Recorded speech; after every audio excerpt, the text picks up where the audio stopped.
At my retirement party, coworkers mocked my side hustle until the CEO announced I owned the patents. I was holding a plastic cup of cheap champagne when David Thornton called me a tinkerer in front of the entire engineering department. The word hung in the air like a slap, and the laughter that followed felt like 50 individual punches. This was my retirement party. After 33 years at Quantum Dynamics, this was how they were sending me off. David stood near the cake with my name misspelled on it, grinning like he'd just delivered the punchline of the century. Seriously, everyone, Leonard's been playing in his garage for decades while the rest of us did actual work. More laughter. I watched Amy Westbrook from accounting literally wipe tears from her eyes.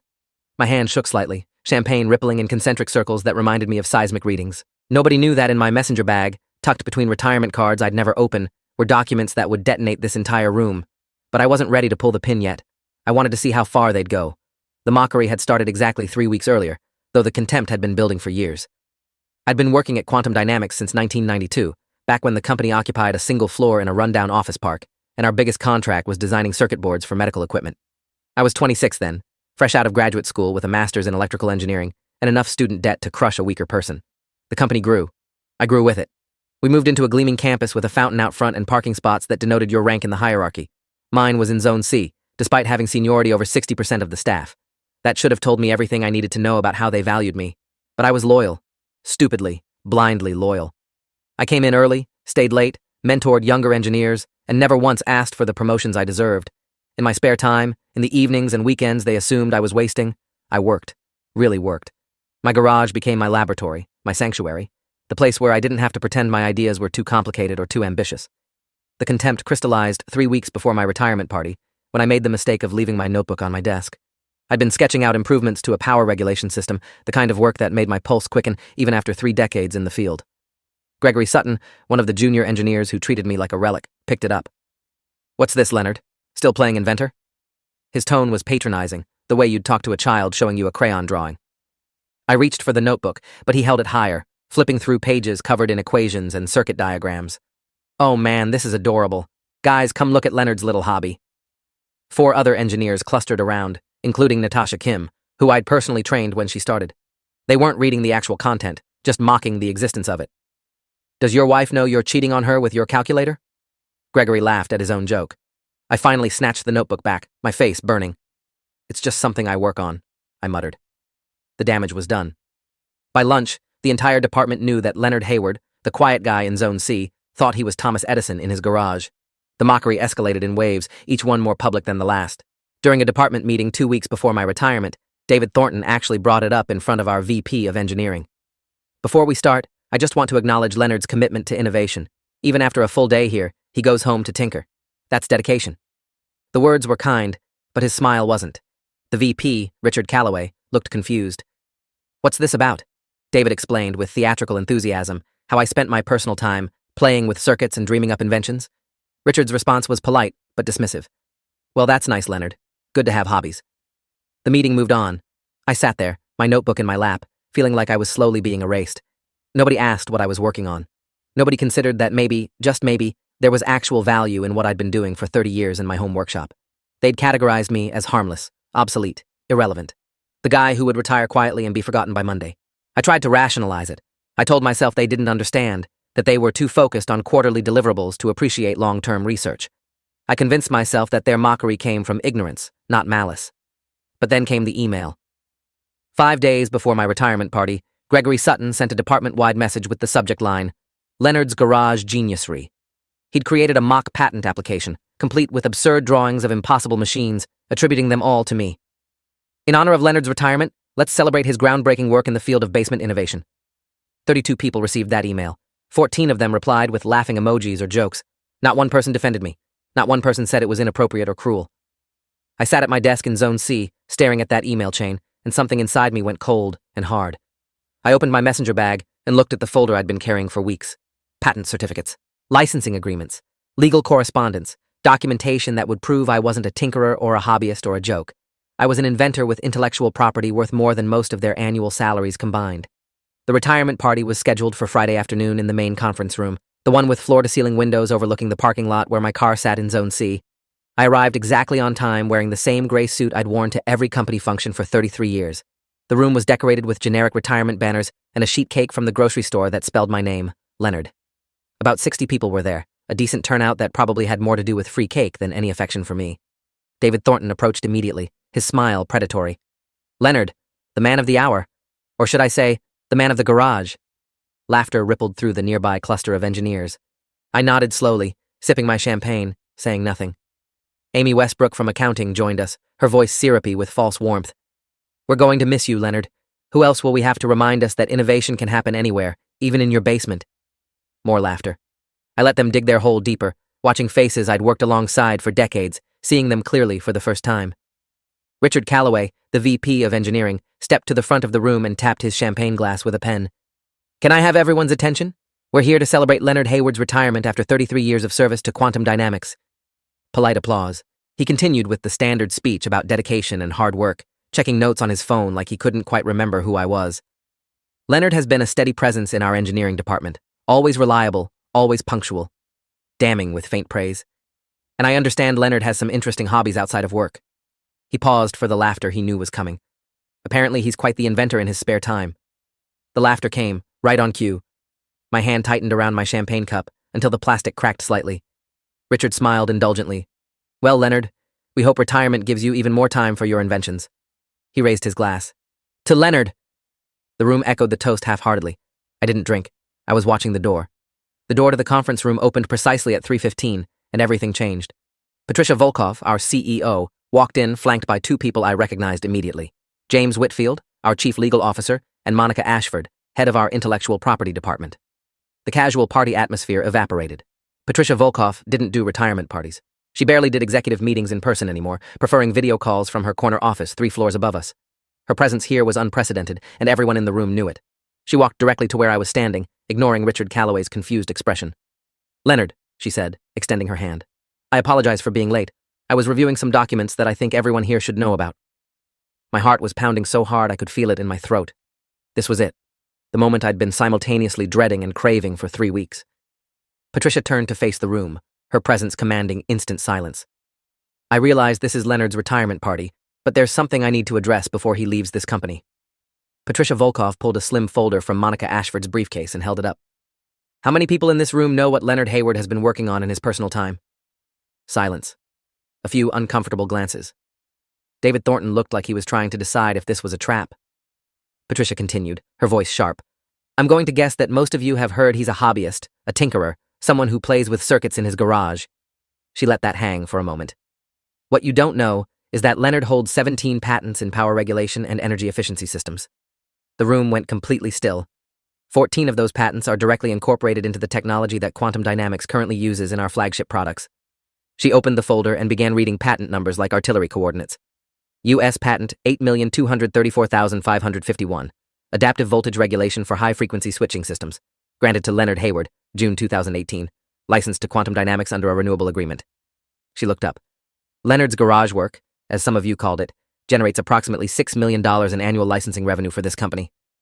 I watched the color drain from David Thornton's face. Gregory Sutton looked like he'd been punched in the stomach. Natasha Kim, who I'd trained, was staring at the floor. Patricia wasn't done. "Leonard has been generous enough to license his patents to us at rates significantly below market value.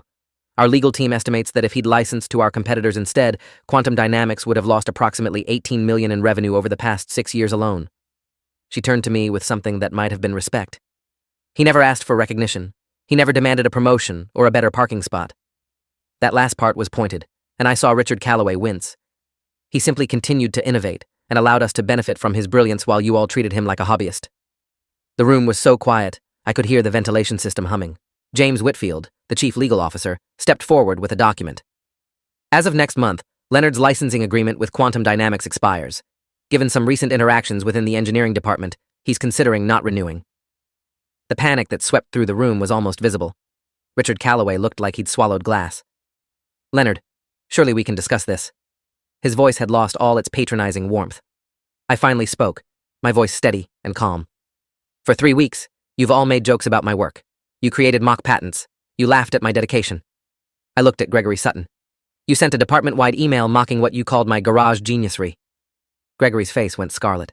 I turned to David Thornton. "You called me a tinkerer in front of 60 people 5 minutes ago."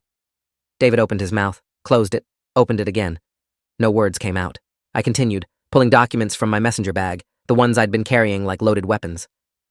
3 months ago, I was approached by Helix Technologies offering me $8 million for exclusive licensing rights to my patent portfolio. I saw Patricia Volkov's eyes widen slightly. She hadn't known about that offer. I turned them down because I believed in loyalty to quantum dynamics. I set the documents on the table. That belief seems to have been misplaced. Monica Ashford from Intellectual Property took over, her voice clinical and devastating. I've spent the last week reviewing Leonard's patent portfolio at Patricia's request. His work doesn't just support our current products, it's foundational to our entire power regulation division. Without these patents, we'd be looking at a complete redesign of our flagship line. Estimated cost of $32 million and 18 months of development time. She pulled out a tablet and brought up a spreadsheet that she projected onto the conference room screen. Leonard's patents are referenced in 83% of our current product documentation. His innovations in adaptive voltage regulation are literally in every piece of equipment we've shipped for the last 5 years. The spreadsheet showed a complex web of dependencies, each node representing one of my patents, each connection showing how deeply woven my work was into the company's DNA. David Thornton made a small, choking sound. The reality was crushing him visibly. Everything he'd built his career on, every product launch he'd claimed credit for, was supported by the work of the man he'd spent weeks mocking. James Whitfield laid out the legal implications with the precision of a surgeon making an incision. Leonard owns these patents outright. His employment contract with Quantum Dynamics, which I've reviewed extensively, explicitly states that work done outside of company time and without company resources remains the intellectual property of the employee. He adjusted his glasses, looking directly at Richard Calloway. Leonard was extremely careful about this. Every patent application includes detailed logs proving the work was done in his personal workshop, on his own time, using his own equipment. The company has no claim to this intellectual property beyond the licensing agreement that Leonard graciously offered us. He paused for effect. An agreement that he has every legal right to terminate or renegotiate. Richard tried to salvage something. Leonard has always been a team player. I'm sure we can work something out that benefits everyone. His voice was desperate, grasping. Patricia Volkov cut him off with a look that could freeze nitrogen. Richard, the time to recognize Leonard's value was approximately 33 years ago. Failing that, perhaps 3 weeks ago before your department turned him into a joke. I pulled out the final document, the one I'd been debating whether to use. It was the email chain about Leonard's garage geniusry that Gregory had circulated. I'd printed it out, all 14 pages of mockery and jokes. I want everyone to understand something, I said quietly.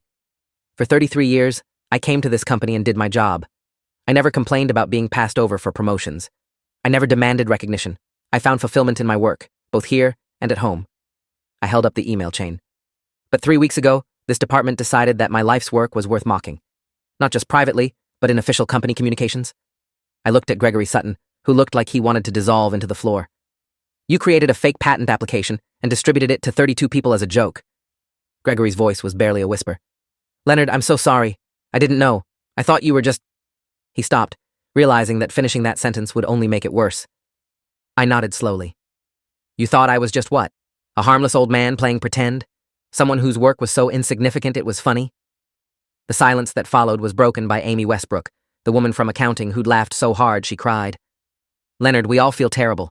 If we'd known... I cut her off. If you'd known I had patents worth millions, then you wouldn't have mocked me. That's not the defense you think it is, Amy. What about all the other people in this company who work on projects you don't understand? What about the people who have passions and skills that aren't immediately obvious or profitable? She had no answer. Nobody did. Patricia Volkov stepped forward again, and I realized this entire confrontation had been orchestrated. She'd known about my patents for weeks, possibly months. She'd known about the mockery, too. Someone must have forwarded her Gregory's email. This retirement party had been converted into something else entirely, a public reckoning. Leonard, I want to make you an offer, Patricia said. On behalf of Quantum Dynamics, and in light of the treatment you've received, I'd like to propose a new licensing agreement with significantly improved terms. Additionally, I'm offering you a position as a senior innovation consultant with full autonomy, a private laboratory space, and the parking spot you should have had 3 decades ago. The offer was generous, surprisingly so, but I'd already made my decision. Patricia, I appreciate that, truly. But I'm retiring for a reason. I'm 61 years old, and I've spent 33 years in a company that never saw my value until I had my hand on the door. I gestured around the room. These people didn't respect my work. They respected my patents once they realized those patents had $signs attached. I picked up my messenger bag, the one with the retirement cards I'd never read. I'm going to accept the offer from Helix Technologies, $8 million for exclusive licensing of my entire patent portfolio. The gasp that went through the room was audible. Richard Calloway actually grabbed the table for support. Leonard, please, let's discuss this. We can match that offer, exceed it even. I shook my head. Richard, 3 hours ago, you introduced me at my own retirement party by talking about my hobbies. You couldn't be bothered to remember a single significant contribution I'd made in 33 years. I looked at David Thornton, whose earlier smugness had been replaced by absolute horror. David, you called me a tinkerer while standing next to a cake with my name misspelled. That's the level of respect this company has shown me. Monica Ashford from IP tried a different approach, her voice urgent. Leonard, I understand you're angry, but please consider the impact on the entire company. We have 340 employees. Many of them had nothing to do with how the engineering department treated you. She was right, and that made it harder, but I'd thought this through. Monica, I'm not trying to destroy quantum dynamics. The licensing agreement doesn't expire for another month. That gives the company time to negotiate with Helix Technologies for sublicensing rights, or to begin the redesign process you mentioned. I pulled out a business card that I'd been carrying for 3 months, ever since the Helix offer came through. This is Dr. Raymond Chen from Helix. He's already indicated they'd be willing to discuss sublicensing arrangements with Quantum, though obviously at market rates rather than the generous discount I've been providing. I handed the card to Patricia Volkov. I'm not doing this to be vindictive. I'm doing this because I deserve to be valued for my work, and Helix offered me something that Quantum never did. Respect. Patricia took the card, her expression unreadable. Then she did something unexpected. She turned to Richard Calloway and said, Richard, you're demoted effective immediately. Monica will take over as VP of Engineering while we search for a permanent replacement. Richard's face went white. Patricia, you can't Her voice was ice. I absolutely can. You've presided over a department culture that drove away one of our most valuable assets. You failed to recognize talent that was literally sitting in your weekly meetings. You're lucky I'm not terminating you entirely. She turned to David Thornton and Gregory Sutton. You two will be receiving formal reprimands that will go in your permanent files. Gregory, that email about the fake patents was harassment, and if Leonard wanted to pursue legal action, the company would have zero defense. Gregory looked like he might actually cry. Patricia wasn't finished. Additionally, I'm implementing a mandatory training program for the entire engineering department on professional conduct and intellectual property awareness. If this is how you treat your colleagues, I shudder to think how you handle external partnerships. I watched this corporate decimation with mixed feelings. Part of me felt vindicated, seeing these people face consequences for their cruelty, but another part of me just felt tired and sad. This was my retirement party, the end of 3 decades of my life, and it had become a battlefield. Patricia, I appreciate what you're trying to do, but this doesn't change my decision. I'm still accepting the Helix offer. I looked around the room one last time. I want you all to understand something. The work I did in my garage wasn't a hobby. It wasn't me playing pretend scientist. It was real research, real innovation, and it had real value. The fact that you couldn't see that says more about your limitations than mine. I picked up the retirement cake with my name misspelled on it. I'm taking this, though. It's a good reminder that you can work somewhere for 33 years and still be invisible to the people around you. I walked toward the door, and the crowd parted like I was radioactive.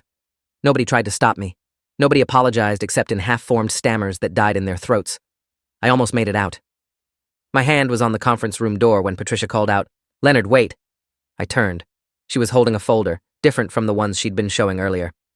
Before you go, there's one more thing you should know.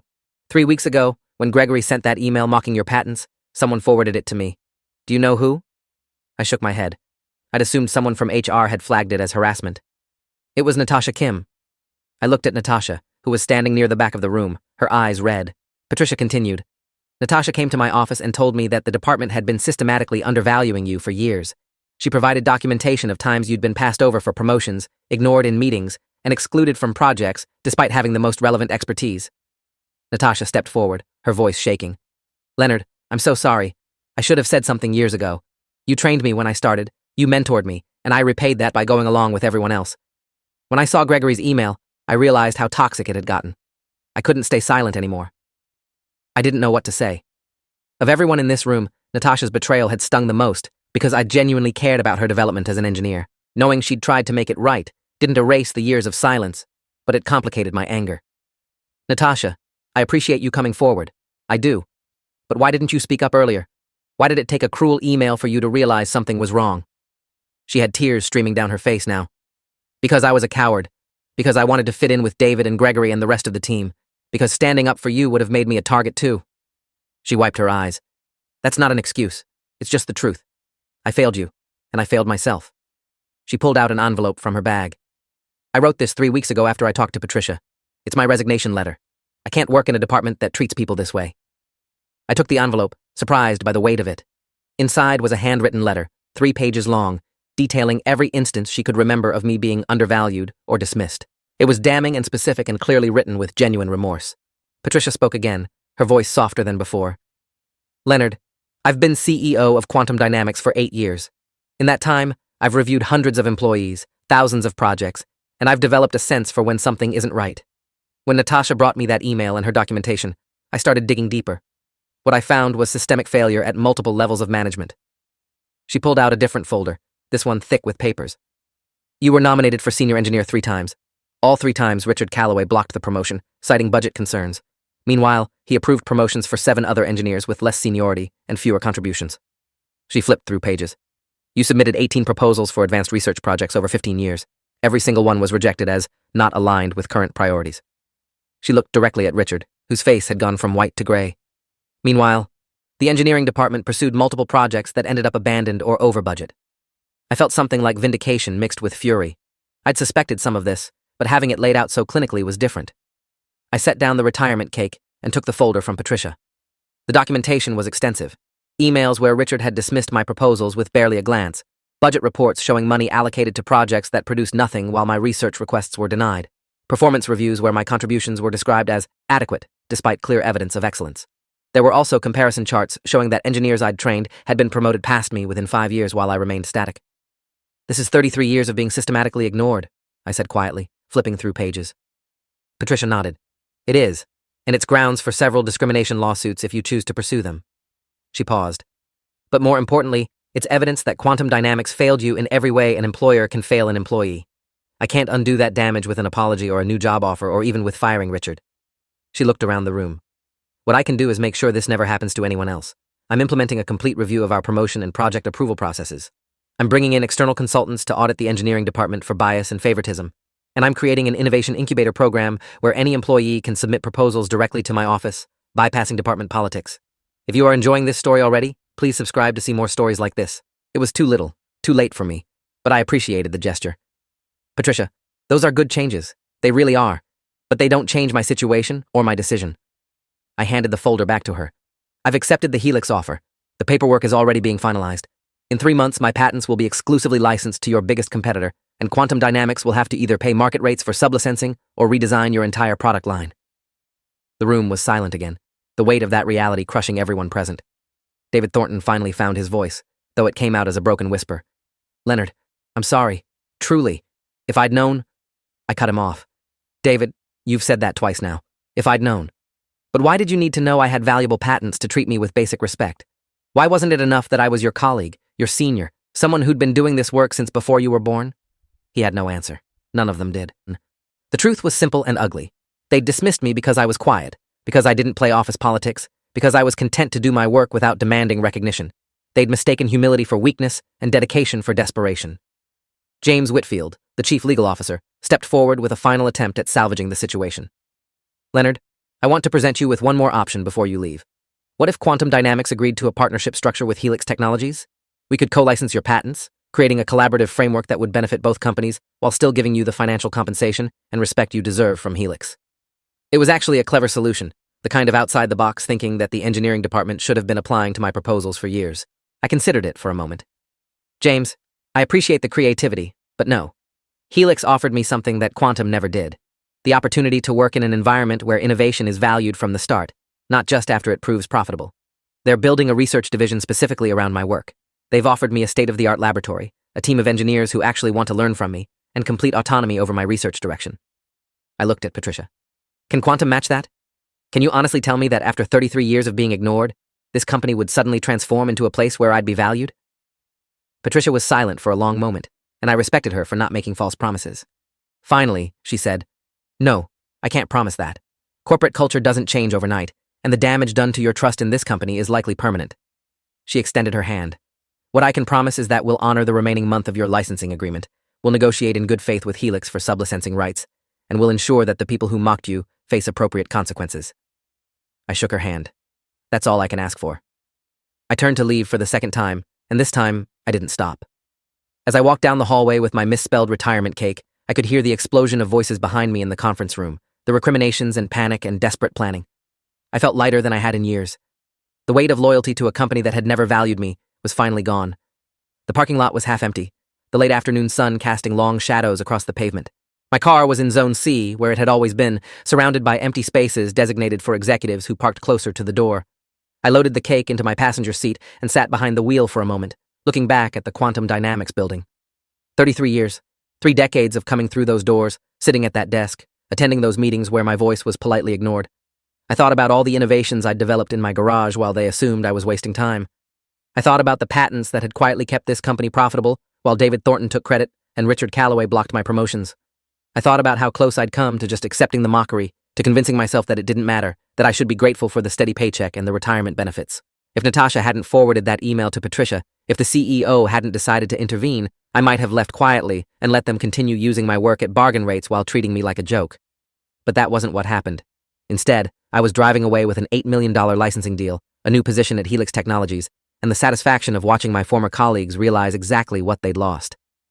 3 months later, I was settled into my new laboratory at Helix Technologies, a space that was everything quantum dynamics had never offered me. The lab was 1,500 square feet of cutting-edge equipment, with workbenches arranged exactly how I wanted them, and a team of 6 engineers who'd been specifically recruited to work on projects stemming from my patents. Dr. Raymond Chen, the executive who'd first approached me with the licensing offer, stopped by my lab at least twice a week to check on progress and ask if I needed anything. The respect was genuine and constant. My office had a window overlooking a courtyard with actual trees, and my parking spot was exactly 10 spaces from the main entrance, marked with a placard that read, Dr. Leonard Hayward, Senior Innovation Fellow. The doctor was technically incorrect since I only had a master's degree, but Raymond had insisted, saying my patent portfolio and contributions to the field had earned me honorary status. I didn't argue. After 33 years of being called a tinkerer, I'd take it. The fallout at Quantum Dynamics had been spectacular and public. Monica Ashford, the new VP of Engineering, had contacted me personally to negotiate sublicensing terms with Helix. The rates were, as I'd predicted, significantly higher than what I'd been charging before. Quantum would be paying approximately $900,000 annually for the rights to continue using my patents, split between payments to Helix and a separate consulting fee paid directly to me. The financial impact on Quantum's bottom line was significant enough to make the trade publications. I'd received 3 calls from journalists wanting to interview me about the patent dispute that's reshaking the power regulation industry. I'd declined all of them. This wasn't about publicity or revenge. It was about finally being valued for my work. Richard Calloway, the former VP of Engineering, had been demoted to Senior Project Manager, a demotion that came with a 40% pay cut and the office that used to be mine. I heard through Natasha, who'd stayed in touch despite her resignation, that Richard was planning to leave the company entirely. David Thornton and Gregory Sutton had received formal reprimands and been placed on performance improvement plans. What surprised me most was Natasha's trajectory. After resigning from Quantum Dynamics, she'd spent 2 months doing consulting work before I called her. Helix is building out the research team around my patents, I told her. We need engineers who understand both the theoretical foundation and the practical applications. You're one of the few people who has that background. There was a long pause on the other end of the line. Leonard, after everything that happened, why would you want to work with me? I'd thought about this carefully before making the call. Because you were the only one who tried to make it right. You didn't wait until it was convenient or safe for you. You risked your standing in the department to tell Patricia what was happening. I paused. And because I remember training you when you first started. You were brilliant then, and you're brilliant now. The question is whether you want to be part of something that values that brilliance from day one, or if you want to keep wondering what could have been. She accepted the position the next day. Having her in the lab was like getting back something I didn't know I'd lost, a colleague who understood my work and respected the process behind it. The patents that had caused so much chaos at Quantum Dynamics became the foundation of 3 new product lines at Helix Technologies. The first, an adaptive power regulation system for renewable energy applications, launched 6 months after I joined the company. The second, an advanced voltage management system for electric vehicle charging stations, was in beta testing. The third, which I was most excited about, was a novel approach to power distribution in data centers that could potentially reduce energy consumption by 30%. Each of these projects had a dedicated team, adequate funding, and most importantly, the institutional support to actually succeed. When I'd proposed similar projects at Quantum, they'd been dismissed as too ambitious or not commercially viable. At Helix, they were treated as the strategic priorities they actually were. Raymond Chen had said something during my first week that stuck with me. Leonard, we didn't license your patents just for the technology. We licensed them because you have a mind that sees problems differently than anyone else in this industry. That's not something you can buy or replicate. It's something you nurture and invest in. 6 months into my time at Helix, I received an unexpected visitor at my lab. Patricia Volkov, the CEO of Quantum Dynamics, had requested a meeting. I was curious enough to accept. She arrived at exactly 2 o'clock on a Wednesday afternoon, dressed in the same professional suit I remembered from my retirement party, but she looked tired in a way I hadn't seen before. We sat in my office, the one with the window overlooking the courtyard, and she got straight to the point. Leonard, quantum dynamics is struggling. The sublicensing costs for your patents, combined with the restructuring I implemented after your retirement, have put significant pressure on our margins. She pulled out a tablet showing quarterly financial reports. We're not going under, but we're losing ground to competitors, especially Helix. I sipped my coffee and waited for her to continue. I'm here to ask if there's any possibility of renegotiating the licensing terms. Not back to what they were before, but something that would give quantum breathing room while still fairly compensating you and Helix for the intellectual property. I set down my coffee and looked at Patricia directly. You want me to take less money so that quantum dynamics can remain competitive against the company that actually values my work? She had the grace to look uncomfortable. When you put it that way, it sounds worse than it is. But yes, essentially. I shook my head. Patricia, I appreciate you coming here and being honest about the situation. I do. But the answer is no. Quantum had 33 years to value my contributions. The company chose not to. Those consequences are playing out now, and they're appropriate. She nodded slowly, like she'd expected that answer but had to try anyway. I understand. For what it's worth, the changes I implemented at Quantum are making a difference. We've promoted 5 engineers who would have been overlooked under the old system. We've funded 6 research projects that Richard would have rejected. The culture is changing, slowly. I believed her, but it didn't change anything. That's good, Patricia, genuinely. I hope those changes stick and help the next Leonard who comes through Quantum's doors. But that's not my problem anymore. Patricia stood to leave, then paused at the door. I learned something from what happened with you, Leonard. I learned that talent is easy to miss if you're not actively looking for it. I learned that loyalty without recognition is just exploitation with a smile. And I learned that by the time you realize you've been undervaluing someone, it's usually too late to fix it. She looked around my office at Helix, taking in the equipment and the space and the obvious respect embedded in every detail. You deserved this 30 years ago. I'm sorry Quantum couldn't see that. It was the most honest thing any executive from Quantum Dynamics had said to me, and I appreciated it. Thank you, Patricia. That means something. After she left, I sat in my office for a while, thinking about paths not taken and decisions made. If I'd spoken up more forcefully at Quantum, demanded recognition, fought for promotions, would things have been different? Maybe. But I'd chosen a different path. Quiet persistence, loyalty to my work, if not to the institution, and the belief that quality would eventually be recognized. I'd been wrong about that last part, at least within Quantum's walls. But being wrong about one company didn't mean being wrong about the value of the work itself. The story of my retirement party and the patent revelation had become something of an industry legend, one of those cautionary tales that got passed around at engineering conferences and MBA programs. I'd been asked to speak at 3 different universities about innovation, intellectual property, and workplace culture. I accepted one of those invitations, at the school where I'd gotten my master's degree 38 years earlier. The lecture hall was packed with graduate students in engineering, business, and law. I stood at the podium, looking out at faces that reminded me of my younger self, and I told them the truth. For 33 years, I worked at a company that saw me as adequate, reliable, harmless, a steady presence who did his job and didn't make waves. I paused, letting that sink in. Meanwhile, in my garage, I was developing technology that would eventually be worth millions of dollars. The disconnect between how I was perceived and what I was actually capable of was total. And that disconnect existed because I allowed it to exist by not demanding recognition, and because the company culture was built to overlook people who didn't fit a certain mold.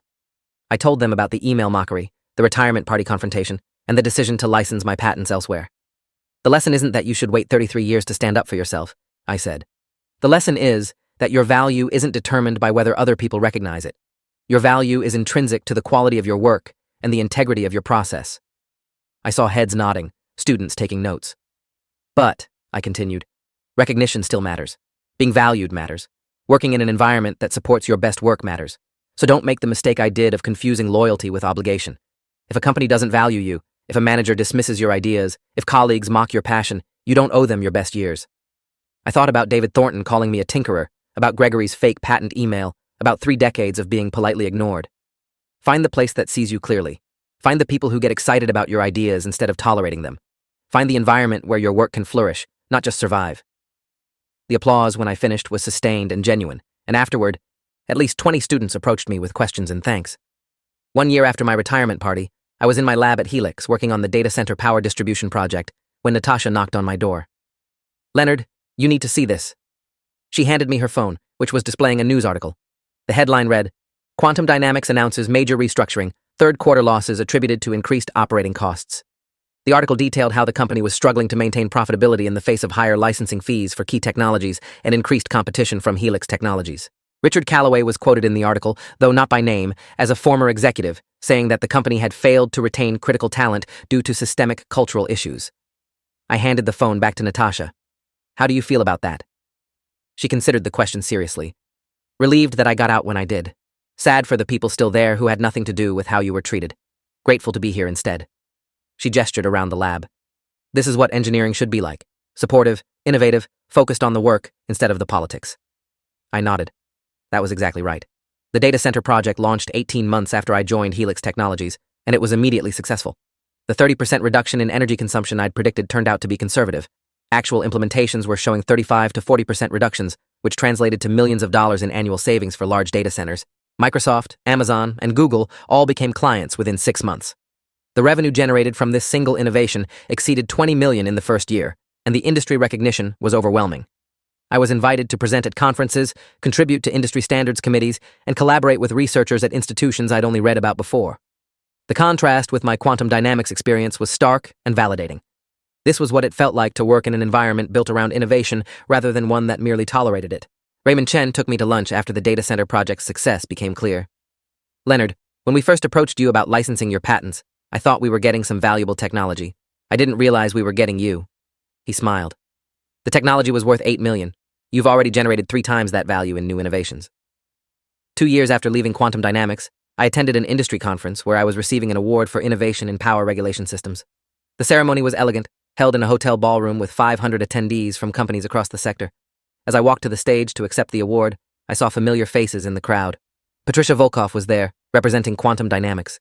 Monica Ashford sat beside her, and in the back of the room, looking uncomfortable in a suit that didn't quite fit, was David Thornton. I accepted the award, a crystal plaque that reflected the stage lights in rainbow patterns, and gave a brief speech thanking Helix Technologies for their support and my team for their collaboration. I didn't mention Quantum Dynamics. I didn't need to. Everyone in that room knew the story. After the ceremony, at the reception, Patricia approached me. Congratulations, Leonard. The award is well-deserved. We shook hands, the interaction polite and professional. David Thornton didn't approach me. He stayed in the back of the room, nursing a drink and avoiding eye contact. I felt nothing toward him, no lingering anger or satisfaction at his discomfort. He'd become irrelevant to my life, a character in a story I'd moved past. 3 years after my retirement party, Helix Technologies went public. As a senior innovation fellow with equity in the company, my shares were suddenly worth significantly more than the $8 million licensing deal that had started everything. Raymond Chen called me on the morning of the IPO, his voice excited. Leonard, based on the opening price, your equity package is valued at approximately $14 million. I was sitting in my home workshop, the same garage where I'd developed the patents that changed my life, surrounded by new projects and half-finished prototypes.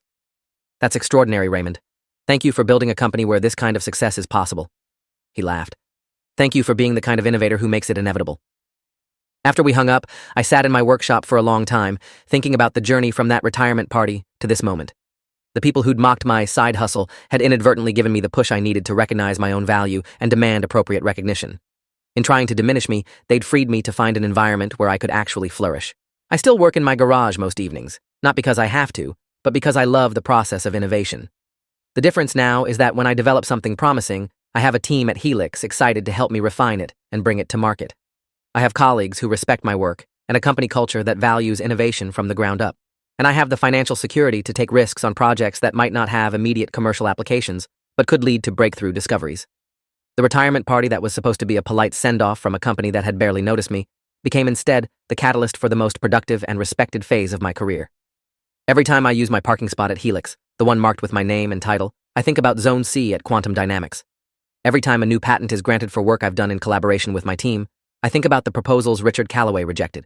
Every time Raymond Chen asks my opinion on a strategic decision, I think about the meetings where my voice was politely ignored. The best revenge, they say, is living well. I prefer to think of it not as revenge, but as vindication. I was never wrong about the value of my work or the importance of persistence. I was only wrong about where that work would finally be recognized. Quantum Dynamics taught me what it feels like to be undervalued. Helix Technologies taught me what it feels like to be essential.